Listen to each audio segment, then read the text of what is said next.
Hello and welcome to the Legends of Tabletop podcast. We're getting ready to jump into our new season, quote unquote, of runners. We're going to be picking up where we left off at our last cliffhanger. But I'm going to kick it over to Jesse, let him give us a recap and news, I guess. Take it away. Yeah. So, last time you were coming back to Zane after doing a pickup, and grabbing your little cube of whatever it was, and you ran into a little situation where there was some radiation poisoning, and nobody else that lived there and worked there seemed affected, and you were, and you kind of sussed that out. There was also some weird flashback stuff, seeing people that were copies of other people, kind of weird. But you did all that. You were on your way back, making your way through the burnt. And there was kind of this large craterous area with a bunch of zombie-like people that you had passed going towards to Zane. And you're kind of skirting around the outside of that, not wanting to get into the scrum, when all of a sudden Zuchy notices somebody down there. And it was his brother, who he hadn't seen in 6 or so years, who he assumed dead the burnt. And so Zuchy kind of out of response books it down into the crater. That is where we left off. Pretty simple. But wait, there's more. So, if anybody remembers, from when we first started this, it's a playtest. This is a new system, and stuff has changed. So mechanically, there's a few things, but we'll deal with those as they come. Might happen in this session, probably not. Who knows? We talk a lot. But more importantly, there's been a huge setting shift. So rather than being post-apocalyptic, nuclear wasteland, all that kind of stuff, instead there's AI and virtual reality and all this kind of stuff. And basically the entire area is set on by instead of radiation now, it's the signal, this AI trying to reach out to people to connect them to the network. So people have to shield themselves in these small domed towns, keeping out of the ways, out of the watchful eye of Ann, ANN. And instead of, irradiated grays, zombies walking around, now there's all these people who are either have had their neural networks burnt by the signal from it trying to connect to them, and it just completely disintegrates their brain. Or there's people who are, have headsets from the virtual reality and have been connected, but, they think they're in VR. There's people who have gone crazy because of it. There's people who are basically,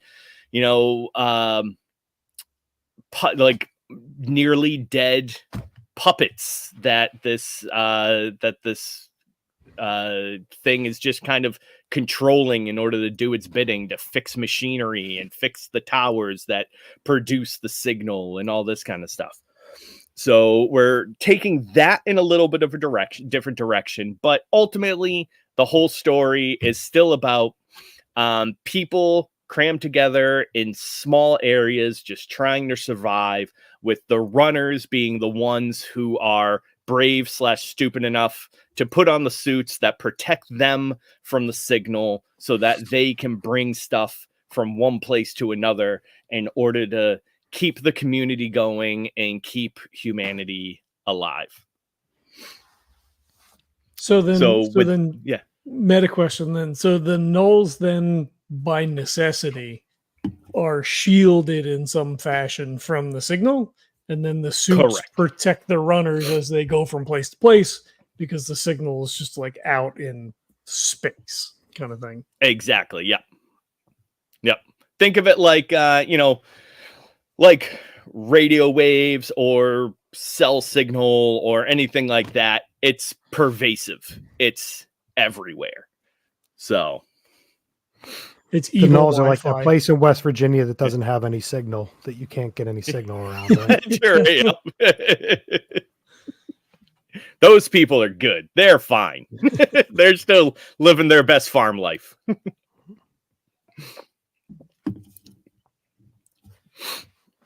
So yeah, that's the only kind of minor change that we're dealing with right now. So so if we rewind when they were into Zane, our runners were still being affected, but instead of being affected by radiation poisoning, they're being affected by signal burn, which basically affects your neural network. Instead of running through the burnt, which is the irradiated wastelands, they're now running through the ether, which all of the people named because the virtual reality world was called ether space. And so as far as they're concerned, there's no difference between being out there and being in the virtual world, because either way, you're fucked. Instead of being irradiated zombies, now they are, the unlinked or blues or NPCs, whatever nomenclature they happen to use to describe these people. Instagram influencers. So in this particular instance, as you're running back, there's this big group of just wandering people who have had their neural system, burned away because of signal exposure. And Zuchy's brother is one of those people, just kind of in a huddled mass milling about. Spoilers. We already knew that, John. Well, it looks like him. We don't know. Well, very true. Okay, it looks like him. Be a shame when we have to kill him.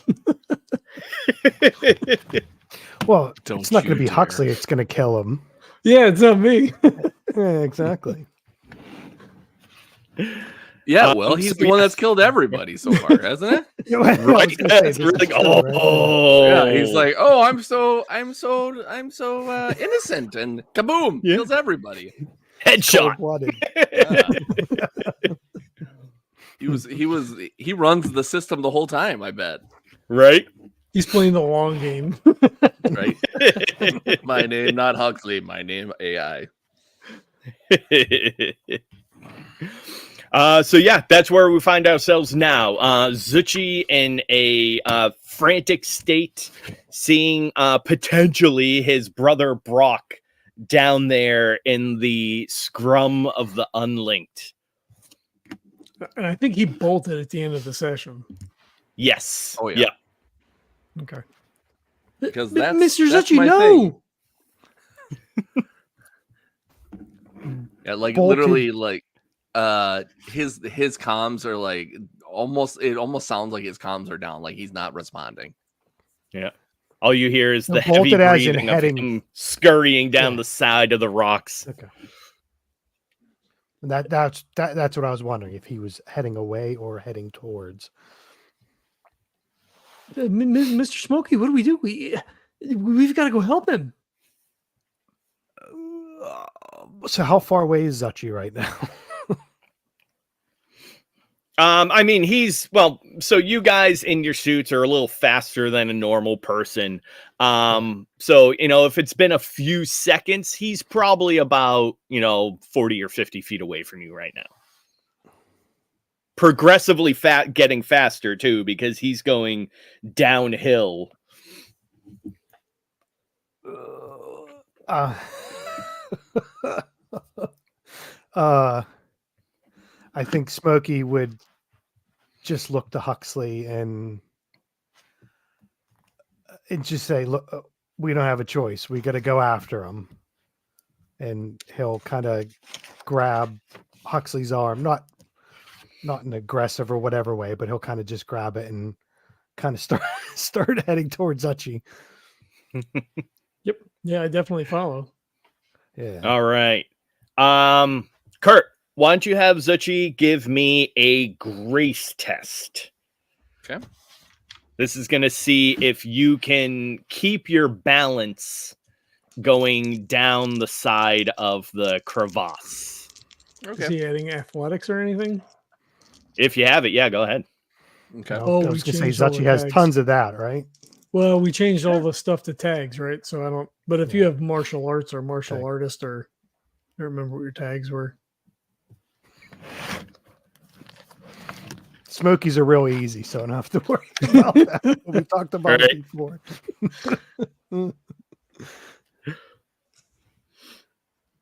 Yeah, it's funny because I don't have that note, so I don't remember. Nah.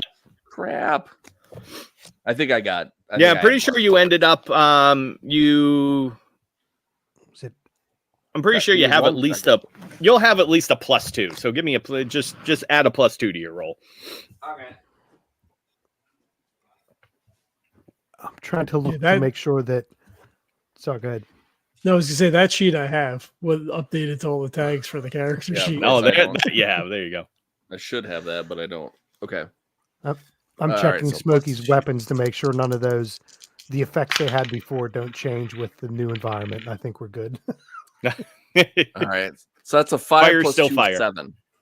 There you go. Yeah. So yeah, you're able, as you're going down, you're used to thinking on your feet, acting quickly. So you're able to, work with the loose rocks and everything tumbling away from you. You're still able to keep your feet under you. And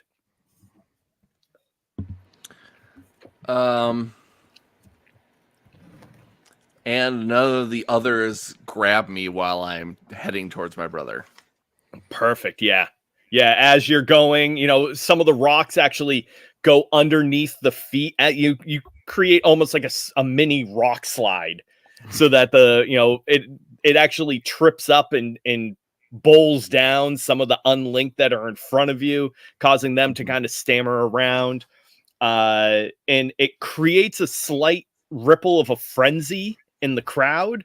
They're all just kind of standing there, and you'd notice every once in a while if they bumped into each other, they'd kind of scurry a little bit and then settle down, like little pops of excitement. And you create this nice little burst of excitement in front of you, but it almost makes like a wave parting away from you slightly, giving you a nice little beeline to Brock.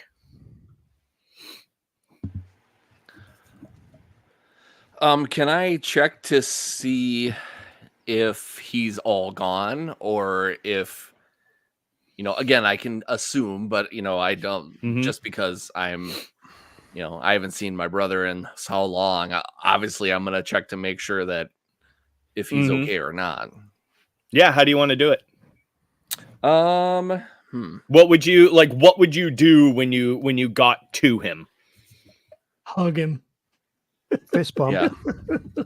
And he rips my throat out. That would suck. with his teeth. I would probably grab him and shake him and be like, Brock, are you? Oh wait, hold on. You're like, Brock, are you still there? You still there, buddy? And as you kind of grab him and shake him and you turn him around, he's facing like a little bit away from you, and you turn him around and you see, once you make like eye contact with him, one of his eyes is just completely blown out, just red all over. You can actually see dried blood underneath the socket. The other one is still intact, but kind of wandering up and off to the side slightly. He still has basic motor function, because you can see him moving, and he tenses against your, even as slight a grip as you give him.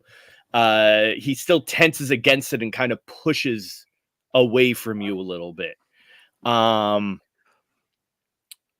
it's very clear he can't really see you at all. And he doesn't give any in the moment acknowledgement that it's you.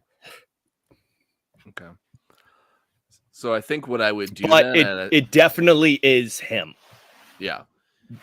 So I think in the moment I would just be like, all right, buddy, I'm going to get you to safety. Climb on. And I'm basically just going to just throw him over my back and try to get him out of there.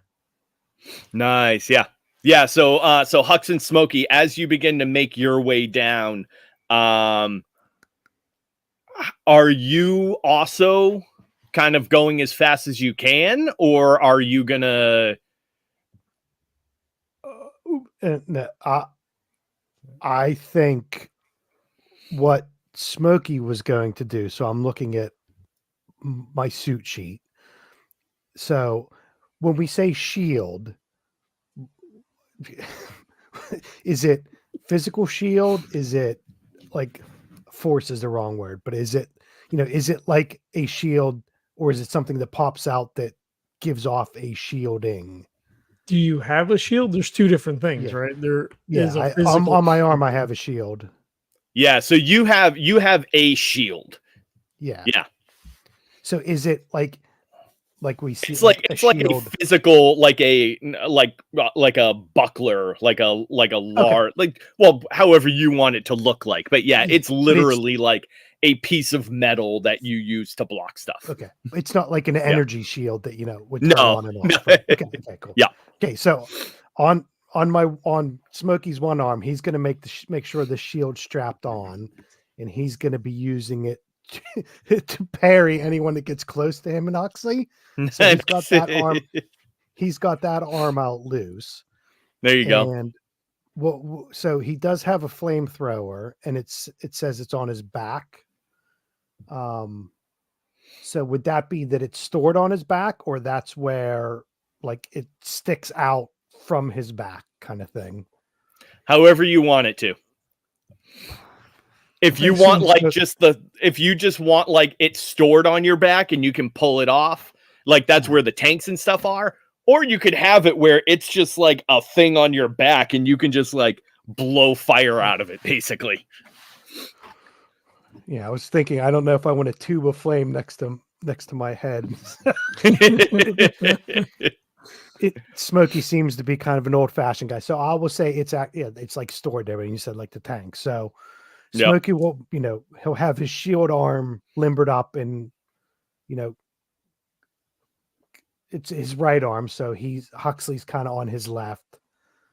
So then he'll look over to Huxley, and he'll pull out the flamethrower with his left arm and just tell Huxley, you may want to get on the other side of me, on the shield side. And he'll, he's not going to start shooting it, but he's going to flip it to make sure that when he's going to pull the trigger that, it's ready to go. Cause I think what Smokey's thinking is, as we said before, flame is a good, deterrent. So he'll make sure that's ready. And I guess from that description, I guess Smokey is left-handed. I don't know if we've ever said before if he was or not, but now he's left-handed. Yep. But yeah, so he'll be heading. I think Smokey will be heading quickly, probably not as quick as Zuchy was, but to try to get to before anything, encloses him or anything. But he'll get himself ready in case we have to hold anybody off. Sounds good. And how about Hux?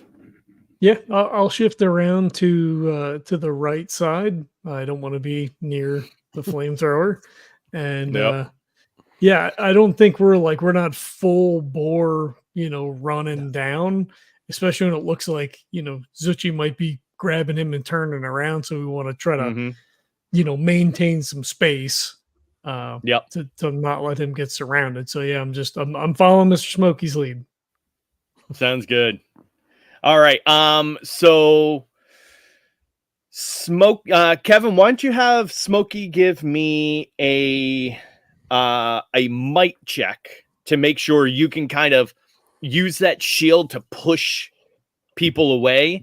Hux, why don't you give me a brains check that you can kind of pick the right movement, like the right area and moment to act as that like in between for the getaway.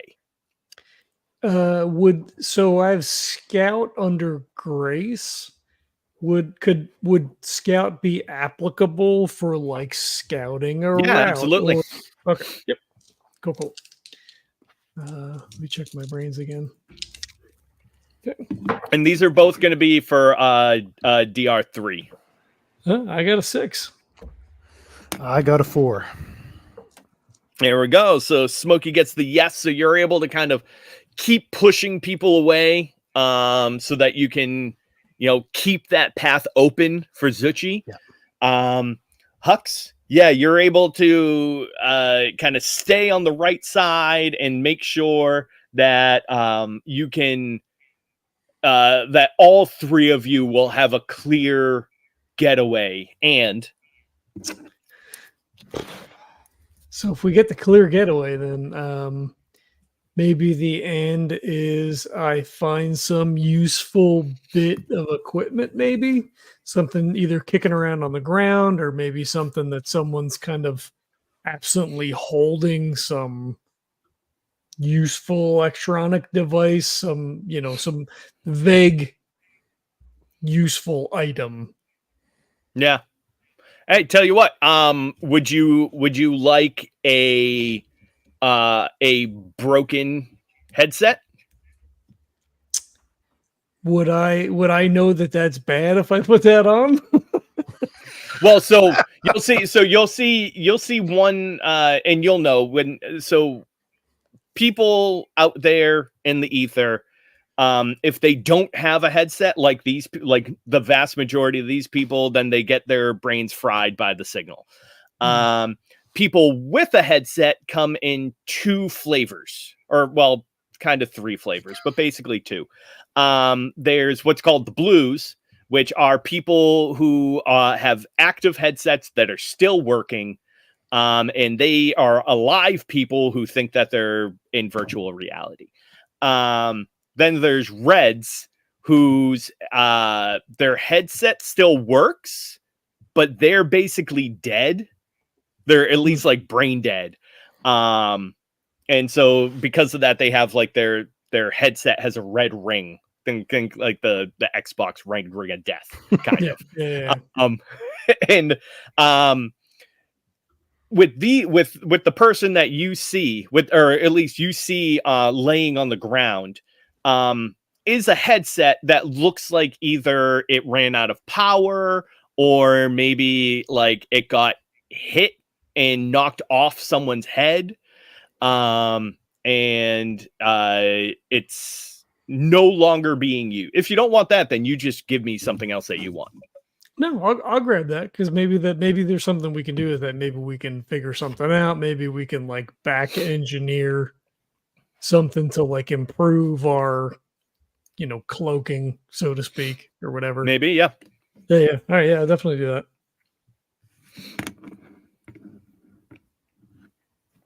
So you have a non-functioning sync lens. Good.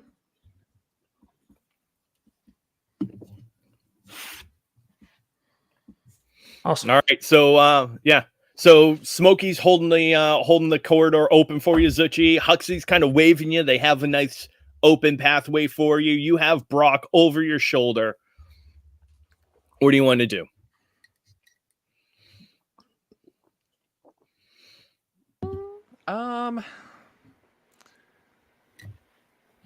Yeah, I think I would just try to get him out of there and try to get him somewhere safe so I could just assess what's going on with him.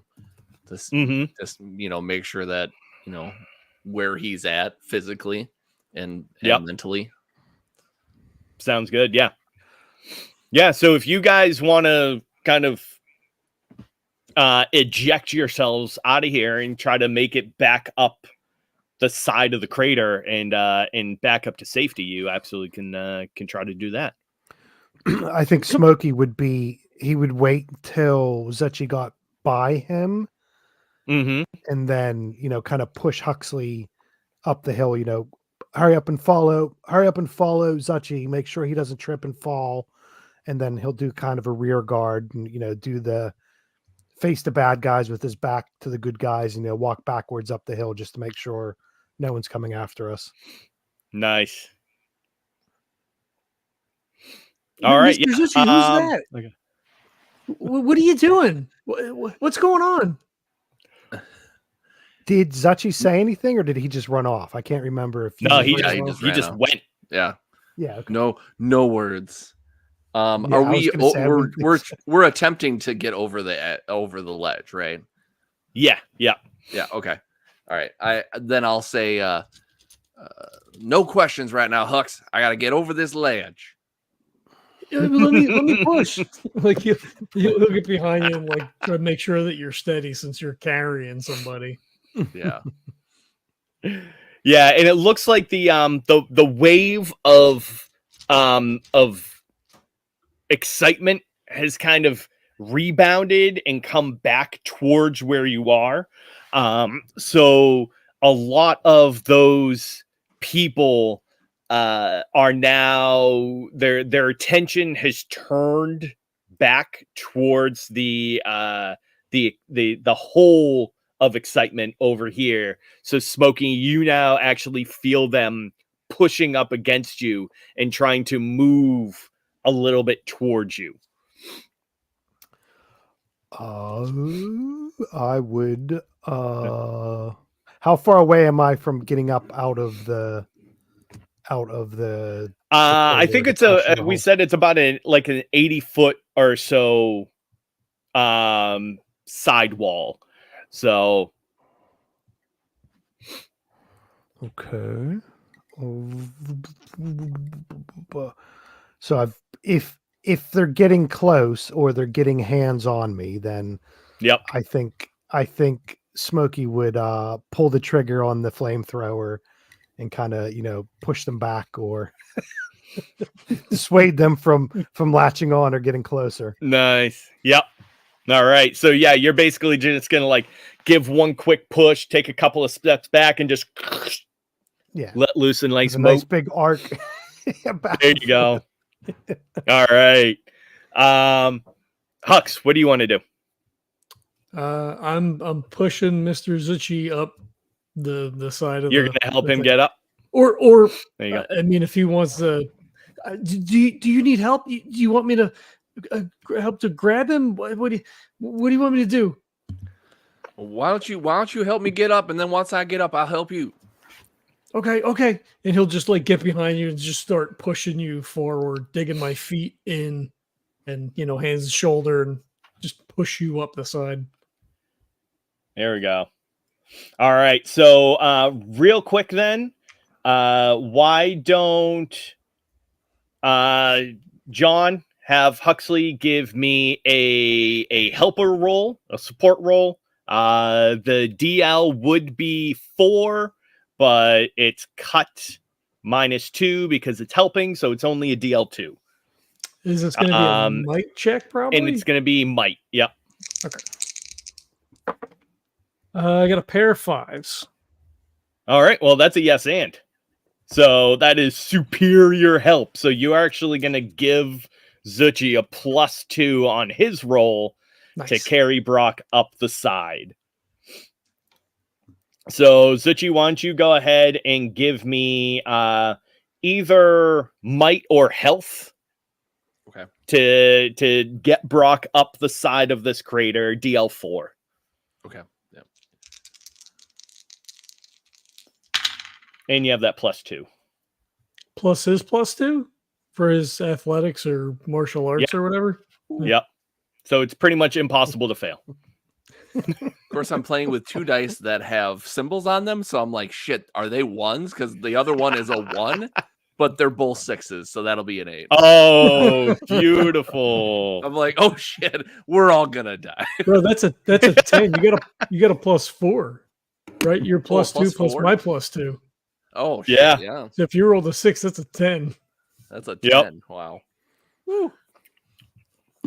Awesome. And Total Smokey, XP. why don't you go ahead and give me a grace roll to see exactly how many of these things, of these people, you can kind of scare away and or light on fire.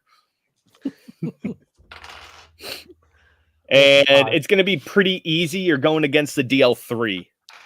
It's a 5. Oh, that's a yes and nice. Yeah. All of them. Yes, and all of them. All 100. The hole we're standing in is a old gas station, and they're all covered in gas. Yeah. I think the and would be that while Smokey's doing that, he does get purchased with his feet backing up. So he's just not standing there lighting into people. He's actually making progress back up the hill. Nice. I like it. Yeah. And how about Zuchy's and?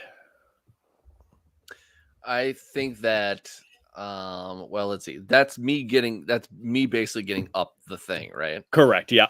Yeah. So I'm gonna say that then I also help Hux up. That makes sense. Yep. Yep. Absolutely.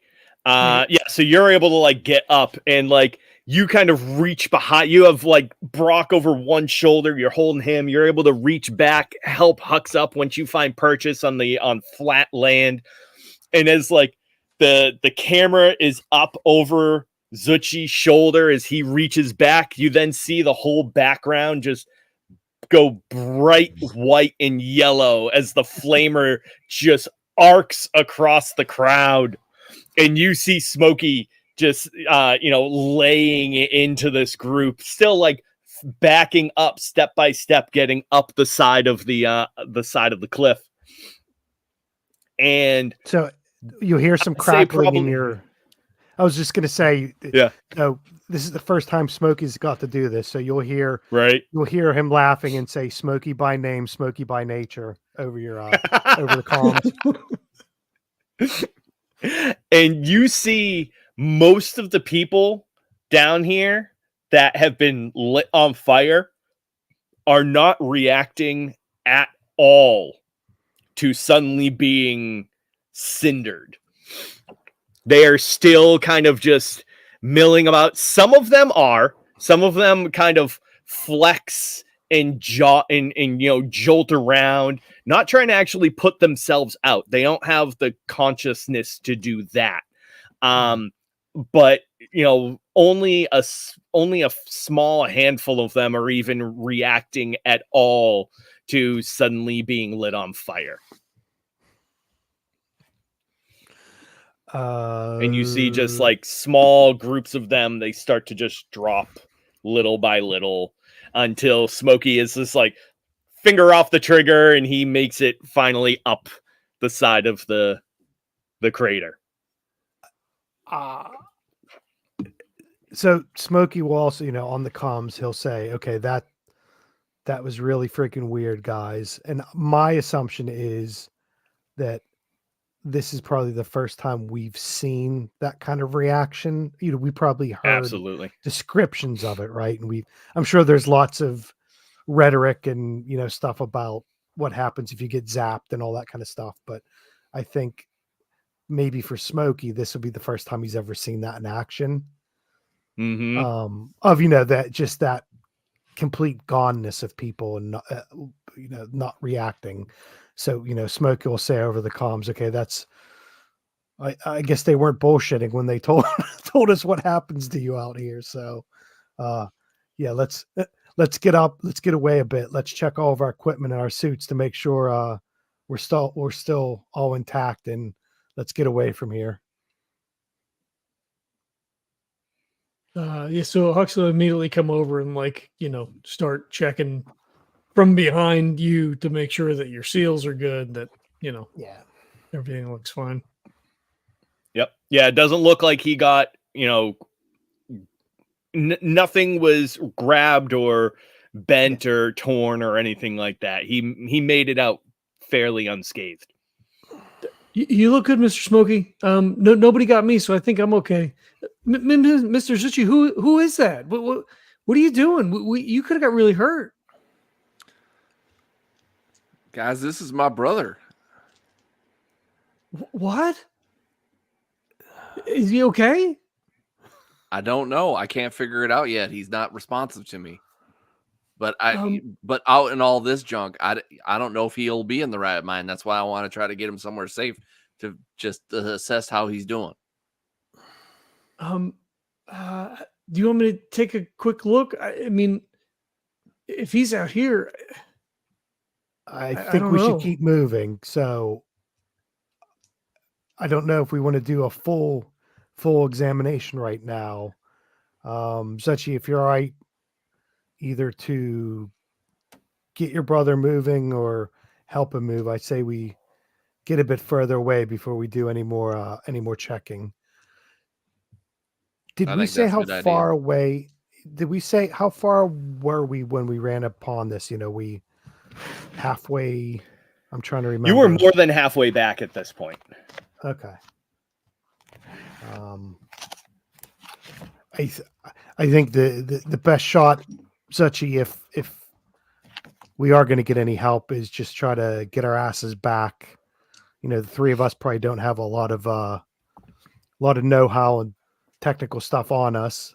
I'm sure Huxley can give him a once-over, but I think it may be better to get him back as soon as we can in case there is something that they can do for him.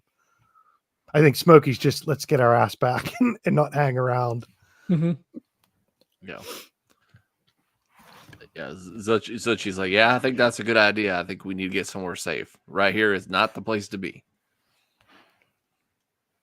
So yeah, how is Zuchy doing this? Is Brock walking or is Zuchy still? I think Zuchy would carry him. Yeah. Okay. Is he fighting back at all or anything? No, at this point, it's like grabbing a worm or something, right? Like you first grab them and they start to squirm a little bit, but as long as you hold your grip, eventually they kind of calm down. Pretty much the same thing. Like when Zuchy first grabbed him, he was kind of squirming a little bit, but at that point the input dulls down and he calmed right back down. He was like an alligator. He flipped him over and rubbed his belly. Yeah, right. On his back. Yeah. So you feel like as long as you keep the situation steady, he could be okay to get back to Ingram. Just be careful. My guess this isn't slowing us down a whole heap of a lot, right? Because we have like powered suits and he's not necessarily heavy enough to wear down on the seat too much. A bit fitter than Smokey anyway, so I'm assuming it's not really.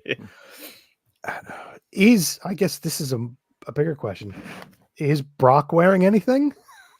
Is this a cheat that if we see people out and they don't have anything on, then we can assume that they're not good? Brock just has regular. It was.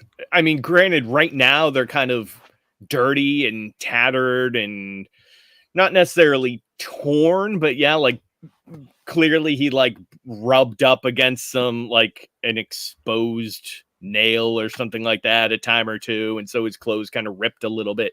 But yeah, he's wearing just regular clothes, like a t-shirt and some cotton pants. He has, one shoe on that the sole has been worn out from the bottom of it completely. So, okay. Does he have like any headgear on or anything? Does he have a headset or? Nope. Okay. So I think while we're going, I think Smokey will just be talking into the comms to the other two and just say, okay, let's try to make as good as time as we can. Zuchy, shout if you need a bit of a hand, or you need us to, slow down a bit. But yeah, let's try to make haste while we can. And I think likewise, like while we're running, Huxley's like, well, you know, when we did our runners training, they said that if you were outside and you weren't protected, that Anne would get you. I don't, or can we bring him back? I don't think he's a danger. I don't think it's going to be an infiltration or anything. I think, yeah, I think we'll be all right. We can have someone look at him. Is there a way to turn off the comms to one person without the other one knowing? Probably, yeah. Can I send a DM to Huxley? Can I slide him his DMs? I can't see why not. Yeah. Well, without making it too obvious, right? I don't want to. I'm not going to say anything terrible. So even if Zuchy does hear, I'll just try to turn the comm on just to Huxley, and just say, Zuchy seems to be doing all right now, but I'm guessing he's not going to be feeling too good a little bit later. So let's just try to get him and his brother back and have someone look at him. If there's going to be bad news, you'll probably get it later, but we'll be there for him. But let's just try to get back as soon as we can, just to see if there is anything we can help with. Okay, and Miss Joanna could probably take a look at him. I don't know if she's going to be able to help him. Mr. Zuchy said that that he lost his family like 6 years ago. Yeah, so let's keep talk like that between you and me for the moment. Let's not bring up any diagnoses or discuss it a bit further. Zuchy's probably going through it in his mind already. He probably doesn't want us to bring it to the surface. So let's just focus on getting back. So I wanted to try to tell Huxley to not be so Huxley and talkative, but not in a shitty way. Let's just focus on getting back, and then we can worry about the other stuff later. Okay, Mr. Smokey. So I'll flip it back on to everybody again and just say, Zuchy, you all right? Do you need a hand with anything? No, I'm good. Okay. Yeah, let's just haul ass to try to get back. All right. Yeah, so you're if you recall many moons ago, so there's the kind of remains as destroyed as they were of kind of this slight urban area of housing on a hillside that you managed to scramble your way down and easily enough make your way back up, kind of backing up some of the sides of the streets. And then that plateaus into what formerly was basically Main Street of this city.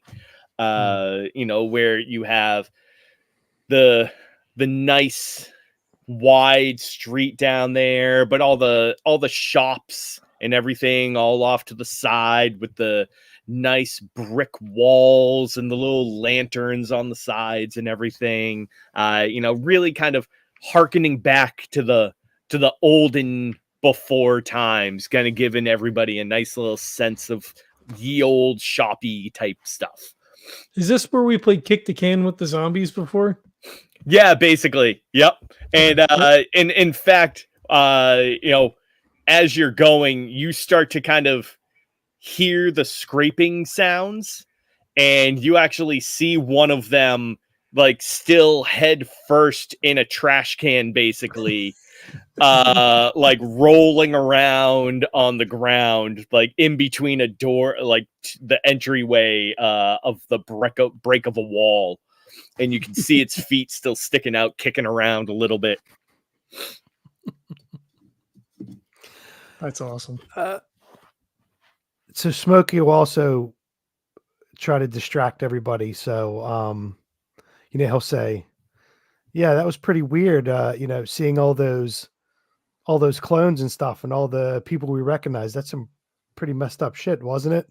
He's just trying to keep everybody Or he's trying to keep mainly Zuchy not thinking about what he's carrying and what that could be.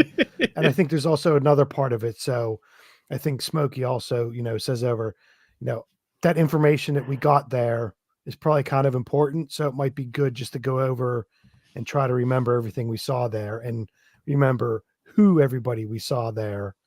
So, it might be good just so we can keep going over that in our heads that, because that was some weird shit we saw. So let's make sure we keep that fresh, because that could come in handy either personally for each of us or, for everybody as a collective. That might be some information that become the good use. So I just want to make sure that we don't, I'm trying to distract Zuchy so he doesn't get in his own head at the moment, but also, we did have some weird shit go on. So I don't want us to lose track of that before. Yep. Well, you said before that information is useful, right? We could maybe trade that, but who would we even tell? And Miss Marla, is she a clone? Is she even real? I think we're getting some pretty high level esoteric questions. Maybe we don't know the answer to yet. Which Marla is the real Marla? But maybe we could do a blood test and see, like, if we heat up a paperclip and stick it in the thing, then maybe, because if she's not, then maybe something will happen. Yeah, so this guy on my thing would definitely agree with that. I don't know if Marla would appreciate too much with these questions directly to her. So let me handle talking to her about that. But it might be worth, I think some of this information getting back to Miss Joanna might be good, either to see what she knows or see if this is anything that, it may be useful. So I always forget what the group is, the overarching group that manages us. It's the organization. Did we call it the organization? I Yep. thought that was, I just wanted to make sure. So, this might be also something that the organization either might want to know or might already know about, but, talking to them might also be a good thing too. Okay. You don't think we're going to get in trouble, right? I don't think so. I mean, they sent us there. So, or actually, no, they didn't. Shit. Marla sent us there, didn't she? Yeah. Yeah. Good point, Huxley. Let's chew this one over a bit when the three of us can all sit down after a bit of rest. That may be something we need to discuss about going to the organization. But I think you talking to Miss Joanna will be fine, and obviously I'll talk to Marla separately. But yeah, let's hold off on telling any of the bigwigs yet until we talk it over with each other. Okay. And out of character, we got whatever. Was there something in the box? I don't remember what we grabbed for her. It was just It was a small package, like Small the size package. of a brick. That was it. Yeah. Well, we have it. Okay. Yep, you have it. Yeah. And from what I remember, it seemed to be a pretty commonplace thing, right, Jesse? It was just, Yep. We weren't the commonplace ones to get it, but it seemed to be a routine for them to Yeah. deliver Exactly, that yeah. to Marla. Okay. Yeah. Presumably, it's the thing that keeps her clone alive, right? I mean, Huxley doesn't know that, but I think that's kind of was the impression I think that I remember. I didn't even think of that. She just said it was needed. I don't know. She didn't say it was needed for her. She just said it was needed. So I Well, think right, Kevin if and it's Smokey are of regular. the same mind. They just went, whatever. They're going to go do it. I didn't Right, think like too it's a much. regular thing, so she might need like a regular injection to keep like the clone cells active or whatever, because they Stabilized. don't live that long, kind of thing, right? Like, because there was Mhm.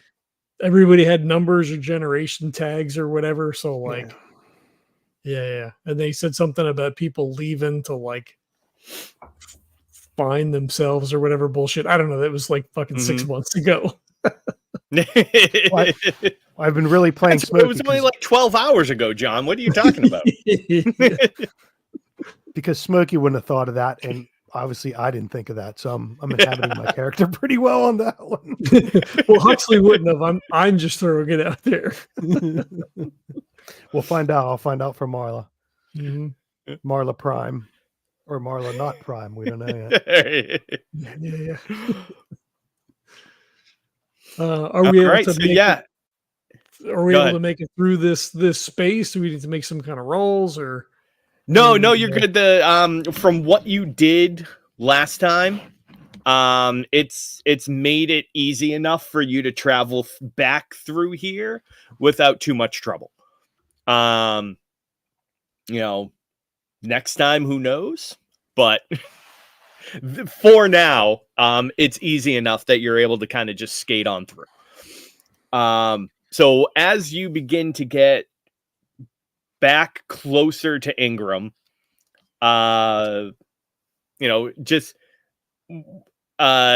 quick note, setting change a little bit. So there is, when you get back to a knoll, there is no more, we had said before how, you'd get to the loading docks of the warehouse and you could see out into the vastness of the burnt and everything like that. Well, things are a little different now because all the knolls are little self-contained bubbles, essentially, right? They're shielded from the signal. So as you're coming back towards Ingram, or what is affectionately named the coal box, because it's basically this giant steel box over the coal plant where everybody lives and works for the most part. And so you're coming up towards it and you see this giant kind of ramshackled, thrown together steel assembly, over most of the plant, smokestack still popping up and everything and spurring out black soot. And then the one thing that you have to contemplate now, perhaps Zuchy more than the others, is how exactly are you going to get Brock inside?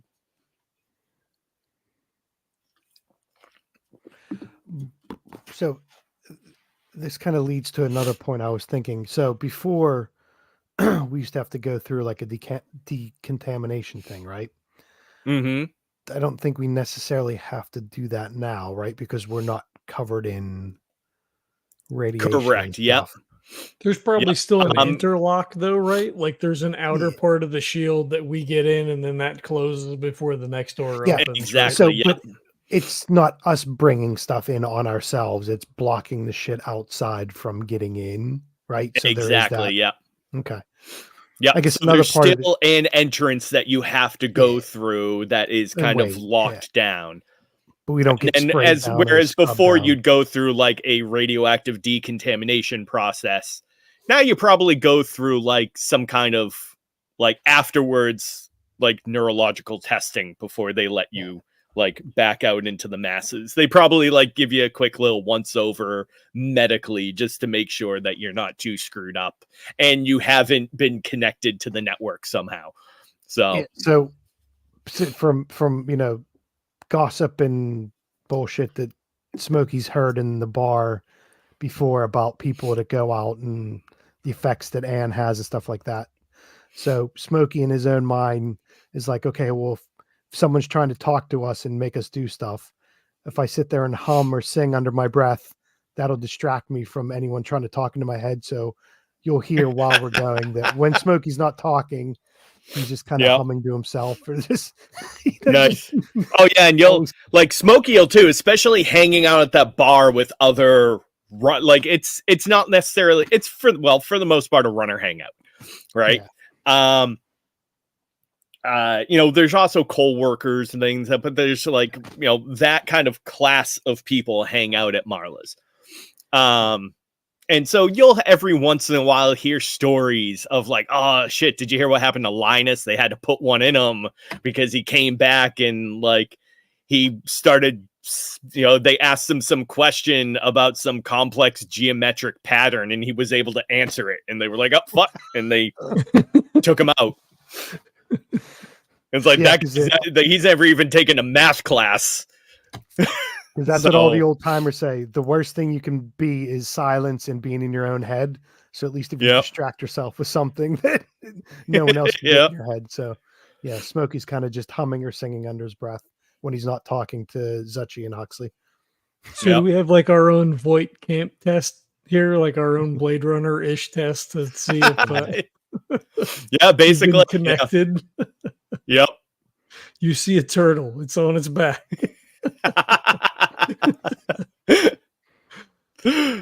Man, I'm gonna have to come up with something now. God damn it. Yeah.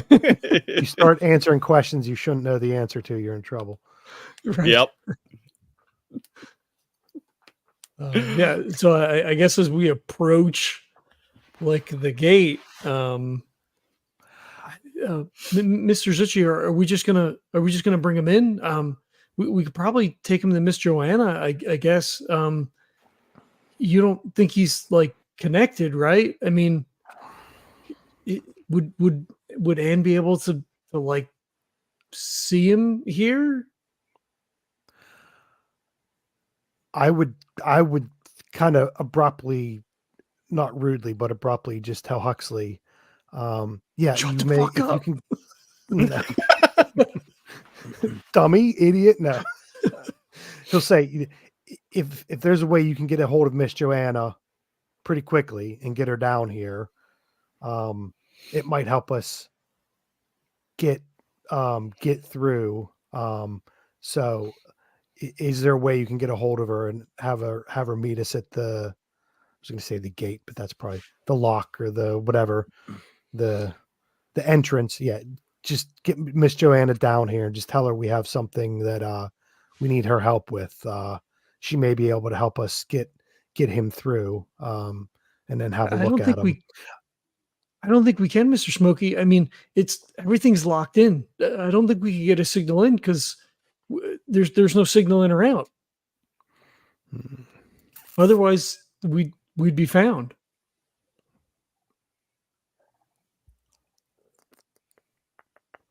Yeah, how do we communicate? I guess we don't communicate back when we're out on a run, right? We just communicate with each other.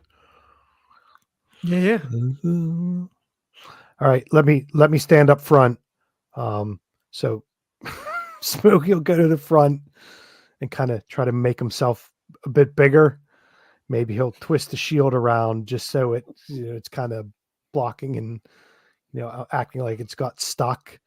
And I'll kind of strap on the flamer just so it's poking out the side a bit, up and down. So I'm just trying to make myself look a bit wider and just tell Zuchy, get in right behind me, and then Huxley come up at the back. Let's just all kind of moosh in together. We're trying to sneak Brock in. It's about the only thing I can think of at the moment. We just hurry up and pile in. Are you okay? You've been really quiet. Well, anything we got to do to get him seen, even if I have to do it the wrong way, I want him to be seen. Okay. You don't have to, if you're not okay with it, Hux, you don't have to go in with me. No. We'll go in. I mean, if we can save him, then we have to try to do it. I mean, it's your brother. Before we go in, I would hide that headset that you got. It may look bad if we're bringing someone back with that, and you also have a headset. So maybe stash that in your suit somewhere. I assume we have like bags and shit like that we can stick stuff in. Or like if we're running, you'll have like a cargo pack that you can throw it in. Yeah. Would we know collectively, or maybe would Huxley maybe have a little bit more of an insight? Has anybody ever been brought in before? Not is it a brains roll or just like you know what? Go ahead and give me a brains roll. We'll do a graduated brains roll. Okay. I got a 6. 6 high. Nice. Yes. So Huxley was brought in. Yeah. There was this guy the other day that came in. So Huxley That's one answer. Oh, yeah. Well, yeah. You were. Yeah. Other than you, there are people who every once in a while are brought in. The vast majority of time, it is like a person, like a worker who is outside doing repairs or something like that. That, maybe they got a breach in their suit or something, like, something happened where they were lost and somebody stumbled across the entrance or something like that happened. There are also a few times where, for research sake, people have gone out and grabbed somebody and brought them back. So it's uncommon, but not out of the ordinary. Okay. So as we're waiting for the door to cycle, I think he just says, well, I mean, they brought me in, when I was little and I was okay. And sometimes they bring people in, like not all the time, but we could, I don't think we're going to get in trouble. But I don't know what they're going to do to him is the problem, I guess. I mean, if they can't fix him, I don't know. And it kind of like looks down at the floor like, Zuchy puts his hand on Hux and he says, "Don't worry, Hux. No one here is going to do anything to him." Okay, Mr. Smokey. I'm sorry. Nothing you need to apologize about. Then the door cycles through.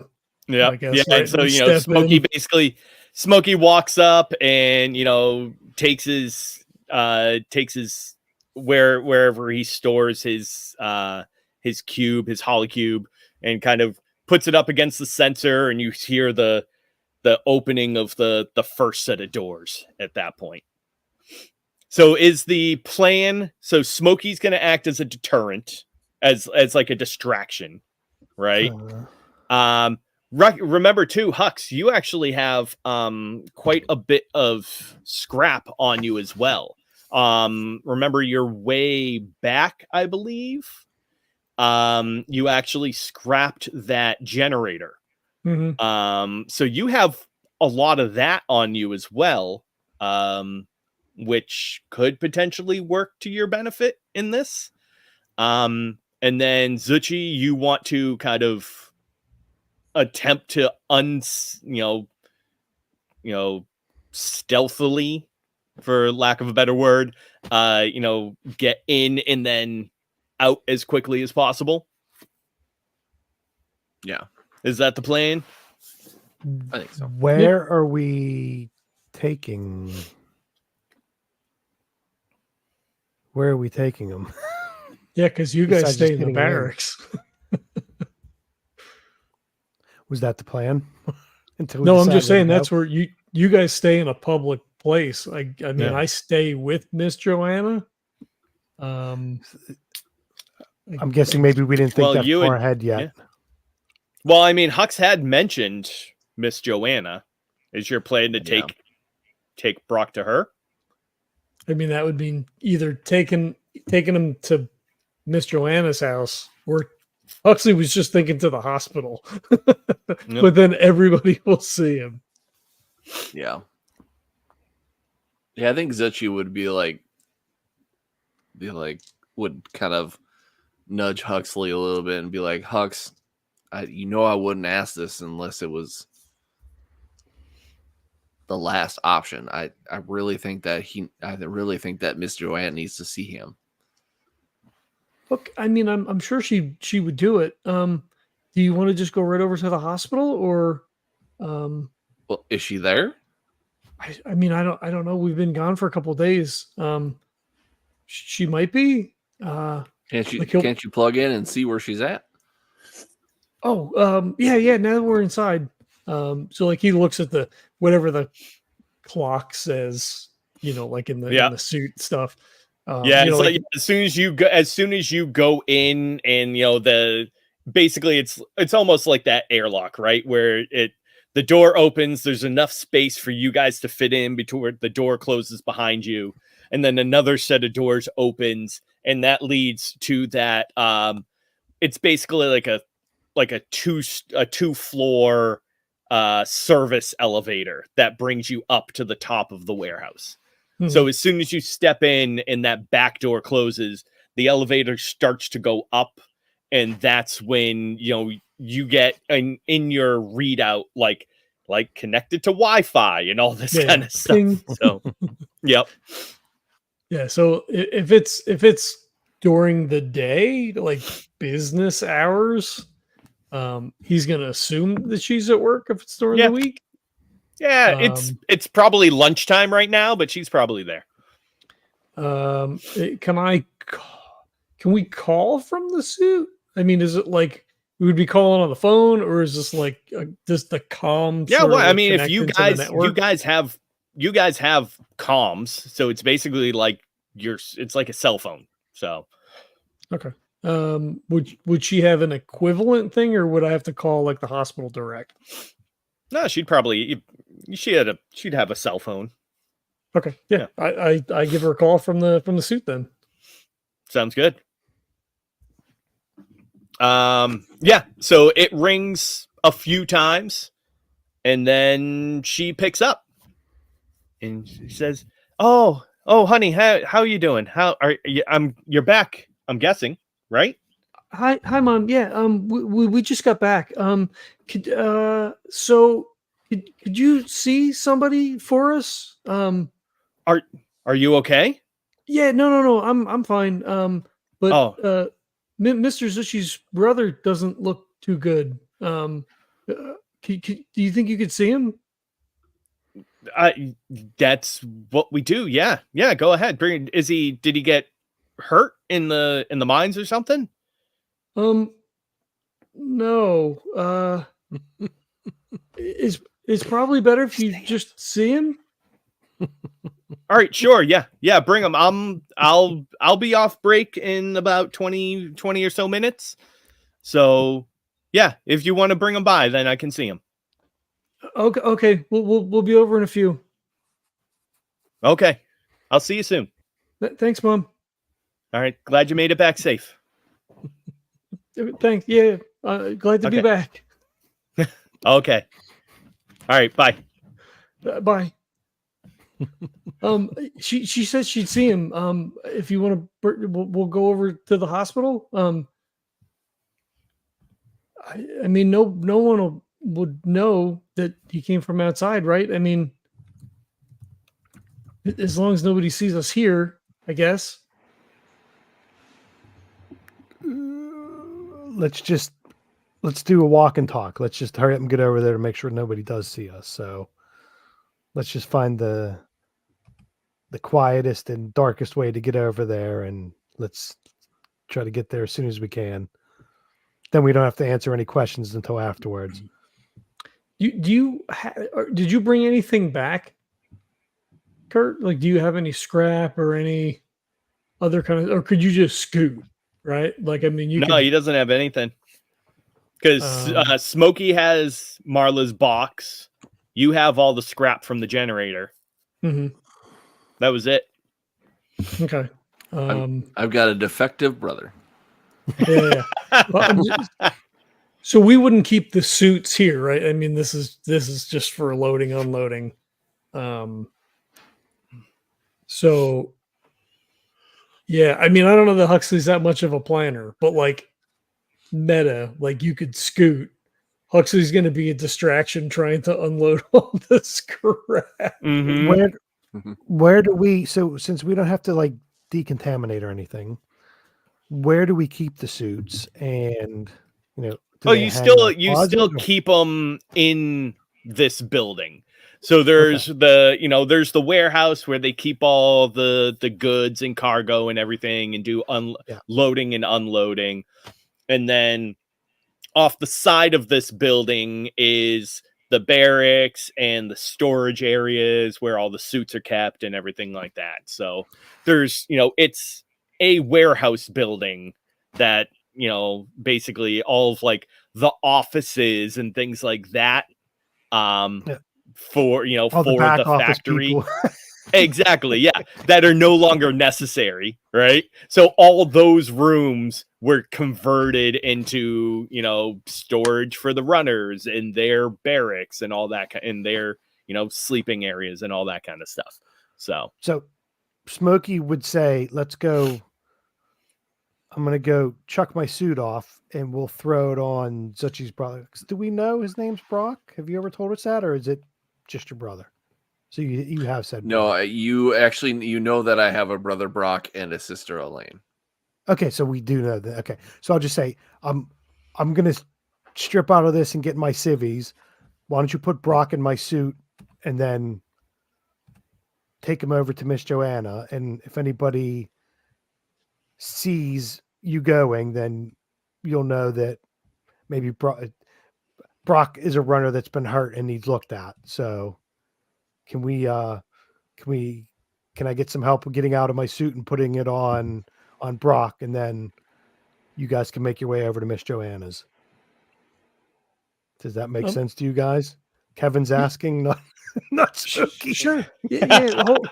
Here, turn around. Let me get the seal, and he'll get over and start futzing with the seals and get your helmet off. Because I'm thinking that even if all the suits are stored in one place, right? I don't think we can go nick someone else's suit.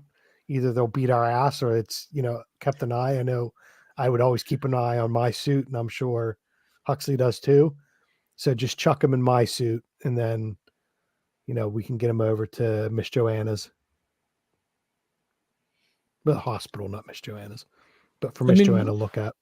Yeah, we could totally do that. Or just like, as long as Kurt's out of a suit and just like helping him, he'd be like, oh, he's drunk, blah, blah, blah, whatever. And like, we got to go but he get is him. Missing part of his face and stuff like that too. So that might throw up some red flags. Yeah, you throw a hat Well, he's on still him. got his whole face. He has one eye that's completely, bloodshot and nasty, and the other one that's just kind of wandering. We've all been there after a night of drinking when your eye goes all red. We'll just put some sunglasses on him and we'll pull a Weekend at Bernie's thing. So. Yeah. I mean, as long as no one sees us, right? I feel like you could probably just walk him out of here. Yeah.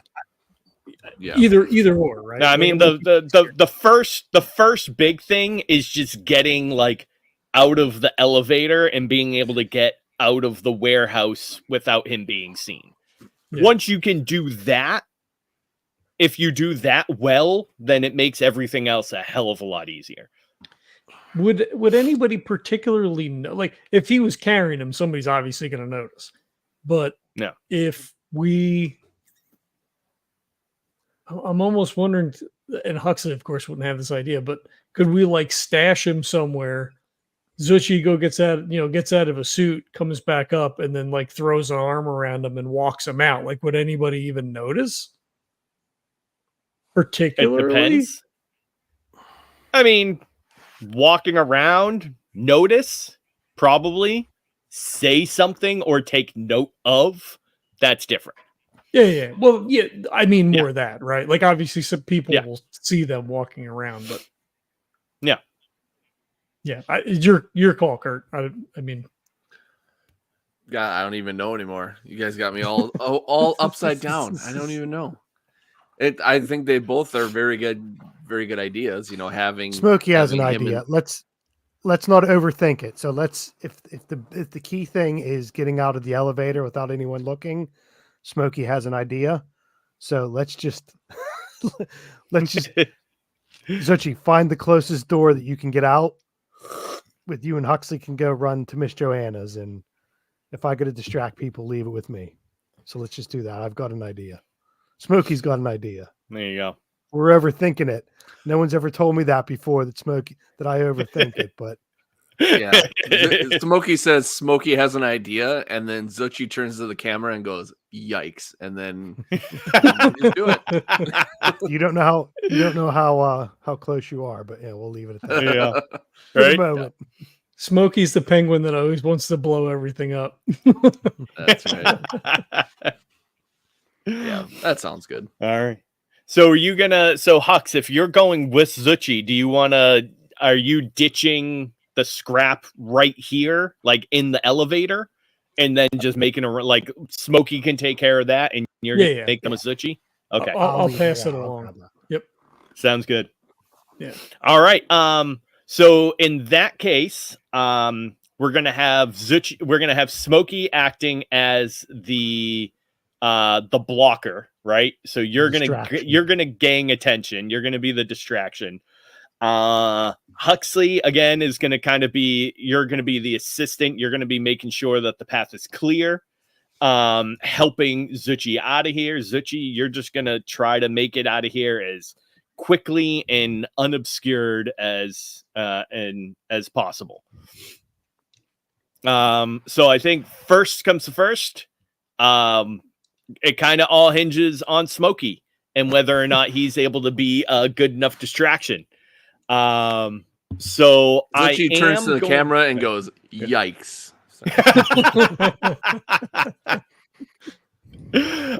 So I am going to give you, because Huxley is giving you the scrap, we're going to kind of use that as a means to give you a bonus to this, right? It's something that you can use to your effect. So you're going to have actually, how much scrap did you have? Do you remember? I don't. It was like a whole compressor or some shit. Right, yeah. Or we stripped out like, the motor and the like whatever stuff we could carry that's practical and feasible, right? Like I clearly don't have like a 2-ton compressor on my back. Right, yeah. So I think it was about 3. I think it was 3 or 4 rep, maybe 3 rep worth the components. I mean, I could look it up, I guess, if we really need to know. Well, no, I'm just saying. So if it was heavy and if it was like enough where it was that significant of amount, I'd probably give him a little bit more of a bonus. Mm-hmm.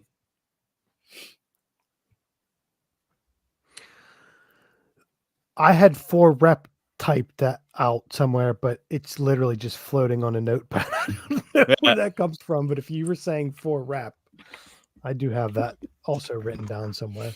That sounds about right. So I'm going to do this. I'm going to make it a tricky decision for you, John. So I am going to give a +1 bonus to this roll. Okay. However, if you want to sacrifice some of the scrap, for each rep of scrap you sacrifice, it'll give Smokey an additional +1 on this roll.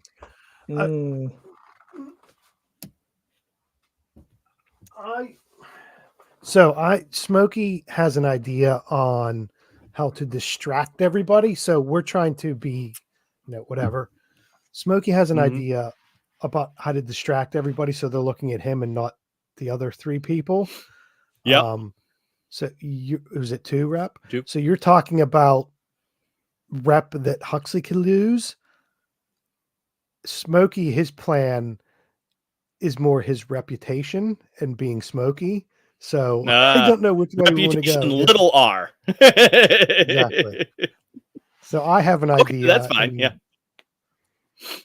Fuck it. Let's do that. This is fun. So I'll look back at the guys and, if we're at a point where we need to cause a diversion or make a diversion, which will be pretty much as soon as those elevator doors open. You Okay, throw so- all the scrap on the ground, like you just fucking tip it over, kick it around a little bit. I'll look back to the two of them and just say, once I get out of this door, once the door opens and I go forward, you guys make for the exit and get over to the hospital.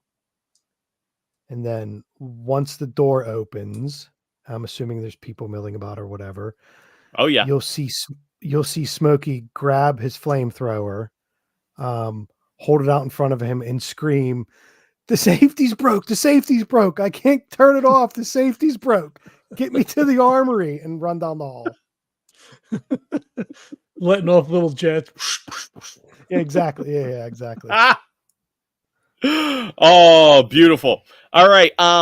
You know what? Go. So yeah, we're gonna give so you have all of, you know, you took all that scrap and everything, and if Hux kind of like propped it up against the doors and everything, so it's gonna all just kind of spill out, creating one diversion, helping Smokey also create this calamitous scene. Give me either let's see. Well, we can go one way or the other. If you want to do this without hurting anybody, right? Or harming anything, right? We can just make this a charm roll, right? It's more your boisterousness and everything like that gaining attention, right? And it's that Smokey guy who's always blowing shit up, screaming about his flamethrower kind of. If you want to make this more about the flamer and about kind of causing that immediate danger, you know, it would be a grace roll for you controlling the amount of flame that you're letting off and where you're doing it, as to not purposely cause any damage to anything. They're both the same, so I'm just trying to think narratively what would be better, the grace or the charm. Let's go with the grace one. Let's see if people really like Smokey, or they believe Smokey, or they listen to Smokey. Then we'll go with charm. They see the terror look on his face at him screaming, "Get me to the armory," you know, right? The safety's broke. Yep. And I believe you're running like practically on empty. Like your suit gets you like just barely back to town, right? Yeah. So if you want to, I will allow you to basically like empty out your reserve. Like you'd be killing your suit right now. Obviously, like killing the battery, not like you'd have to get a whole new suit. But if you want to burn the whole rest of the energy, the power in your suit, I'd give you like a little extra bonus to it. Yeah, I'm not. Also, it would go a lot further to kill your reputation. But yeah, you just hear in your headphones, "Mr. Smokey, I think I can fix that." Stick to the plan. Get to the hospital. Stop being so helpful. Sorry. All right. So you're gonna be rolling, like I said, either charm or grace, depending on which aspect you want to go with.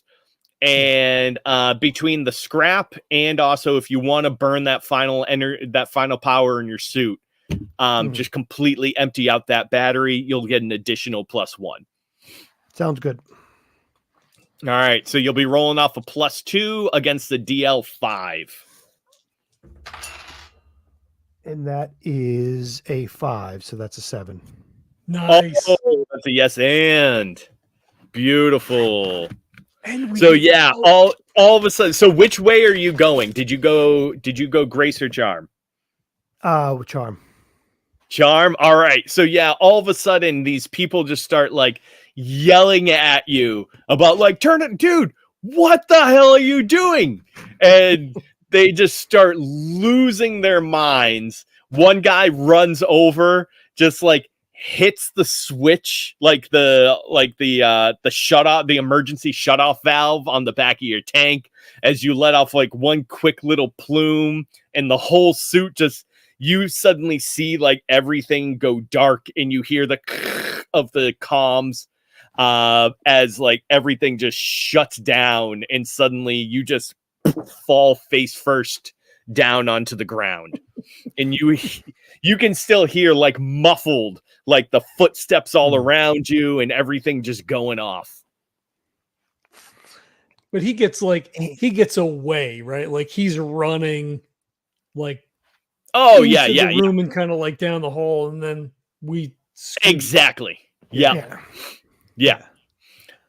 All right, so yeah, you have Smokey setting up this distraction for you. Huxley. Could his end go be ahead. that we get away?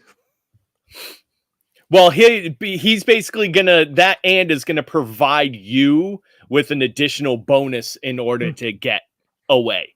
Gotcha. So his yes is now allowing you to do this, and then the and is giving you a bonus to actually do it better. Do the thing. Yeah. So okay. So am I rolling scout? And sure. And then the additional +1. What do you want me to roll? Is this a grace roll? Is this a brains roll? This is probably going to be more brains or psyche. Brains, since you're being more aware of it and actually like planning.